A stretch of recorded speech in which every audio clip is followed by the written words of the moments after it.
எனக்கே இன்றைக்கி தாங்க தெரியும் எங்கள் வீட்டுக்கு முன்னாடி இருக்க வாழை மரம் வந்து பேயன் வாழை மரம் அப்படின்னு சொல்லிட்டு. இது ரொம்ப ரேர் வெரைட்டிங்களாம்மா.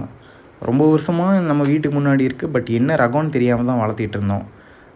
பழங்கள் பார்த்திங்கன்னா நல்லா ஸ்வீட்டாக இருக்கும். பழங்கள் வந்து இன்னுமே பெருசாகும். இந்த மரம் வந்து காற்றுக்கு வந்து உடனே இப்போ சாஞ்சிருச்சு. பாதி தான் பழங்கள் வளர்ந்துருக்கு. அது என்னமோ இந்த மரத்துக்கும் எனக்கும் 7ஆம் பொருத்தம் தாங்க சொல்லலாம். போன டைம் இந்த மரத்தில் ஒரு வாழைத்தாறு அறுவடை பண்ணலான்னு சொல்லிட்டு வாழை மரத்தை இழுக்கும்போது கூட இருக்க வாழை மரத்தை இழுத்து விட்டுருச்சு. இந்த டைமு சரி எந்த ப்ராப்ளமும் இல்லாமல் வந்து அறுவடை பண்ணலாம் அப்படின்னு நினச்சி சப்போர்ட்டு குச்சியெல்லாம் கொடுத்து ப்ராப்பராக வச்சுருந்தேன். பழங்கள் காய்கள் வந்து இன்னும் பெருசாகலை. பட் இருந்தாலும் காற்றுக்கு வந்து சாஞ்சிருச்சு. சரி சாஞ்ச வாழைத்தாரை வெட்டிடலாம் அப்படின்னு சொல்லிட்டு வாழைத்தாரை வெட்டி எடுத்துகிட்டு போயிட்டேன். வாழைத்தண்டுக்காக வாழை மரத்தை வந்து வெட்டி எடுத்துக்கலாம் அப்படின்னு சொல்லிட்டு வெட்ட ஆரம்பித்தேன். வெட்டும்போது தான் நோட் பண்ணேன், கீழே வந்து சோக் பிட்டோட லைன் போயிட்டுருக்கேன். பைப் வந்து மேலே மண்ணுக்கு மேலே இருக்குது. கீழே புதைச்சி வைக்கல, மேலாப்பில் வச்சுருக்கோம். குச்சி எடுத்தால் வாழை மரம் வந்து விழுந்துடும்.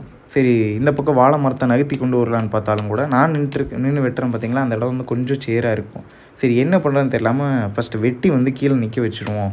அப்படியே அந்த மல்பெரி செடி இருக்குது பார்த்திங்களா, அதோடமா ஒட்டி தூக்கிட்டே வந்துடலாம் அப்படின்னு சொல்லிட்டு மரத்தை வெட்ட ஆரம்பிச்சிட்டேன்.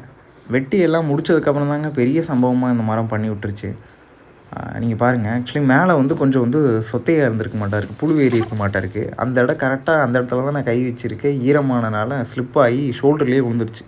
ஜஸ்ட்டு மிஸ்ஸு, தலையில் அடி வாங்க வேண்டியது.